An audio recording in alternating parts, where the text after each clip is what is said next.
sais pas si il marche pas. Vous m'entendez? Ok, merci. Donc bonsoir à toutes et à tous. Donc tout d'abord, je vous remercie de me donner l'opportunité de présenter ce projet Interact. Donc comme on l'a dit, je m'appelle Paul Quindroy, je suis maître de conférence en sciences infirmières à l'UFR3S et rattaché à l'équipe de recherche Matrix. Donc le projet Interact, c'est un projet que je coporte avec le professeur Jean-Baptiste Boscar. Donc c'est un projet Erasmus+ Cooperation Partnership avec un financement à hauteur de 400 000 €.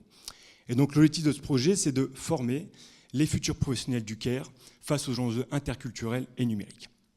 Alors, ce projet est issu de deux chaires, hein, la chaire Vulnérage et la chaire Coverage, donc des chaires qui sont soutenues par l'Université de Lille.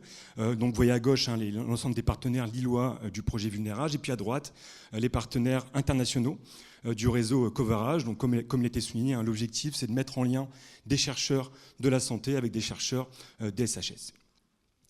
Donc l'objectif, c'est d'améliorer la qualité des soins auprès des personnes âgées vulnérables au bénéfice de deux choses, donc les personnes âgées et les professionnels de santé. Et donc dans ce projet, les infirmières et les travailleurs sociaux ont été identifiés. Donc la stratégie qu'on veut adopter, c'est de développer des outils interculturels et numériques qui permettent d'améliorer les compétences relationnelles et la capacité d'autogestion des futurs professionnels dans le CARE. On a donc 3 thèmes identifiés ici, importants pour le soin: l'interculturalité, le numérique et puis la capacité d'autogestion. Alors, comment on compte s'y prendre hein? Tout d'abord, on va aller dans les établissements d'enseignement supérieur, donc principalement les instituts de formation en soins infirmiers. Et puis, ces enseignants dans ces IFSI ne sont pas spécialisés dans ces thématiques. Donc, l'objectif, c'est de leur apporter des ressources pour aider à comprendre les contenus et à s'y approprier. Donc ça, c'est la première boîte à outils.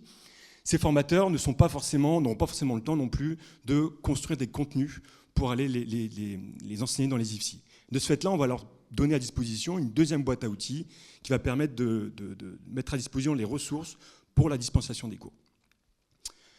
Au final, on aura 6 MOOC, donc 3 thèmes, 2 MOOC par thème, 6 pays partenaires, donc les pays partenaires européens. On a également des partenariats avec l'Université McGill et l'Université de Montréal. Les MOOC sont traduits en 6 langues, français, italien, polonais, portugais, roumain et bien sûr en anglais. Tout ça permet de quoi? Tout ça pour permettre à l'Université de Lille et l'UFR3S de devenir des leaders dans la formation des infirmières sur ces 3 thèmes.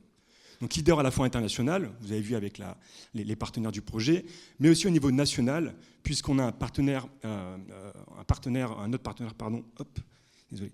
partenaire du projet qui est le CEFIEC. Donc le CEFIEC, c'est le comité d'entente des formations infirmières et cadres de santé, qui regroupe les 700 IFSI de France, ce qui représente environ 100 000 étudiants infirmiers qui seront formés grâce à ces MOOC. Donc je vais terminer par remercier le service international de l'UFR3S, donc le professeur Vincent de Ramcourt, et puis aussi Angéline Nova, qui nous a vachement aidés au départ donc dans la construction du projet, et puis qui continue à nous aider actuellement depuis le lancement du projet il y a quelques mois. Voilà, merci.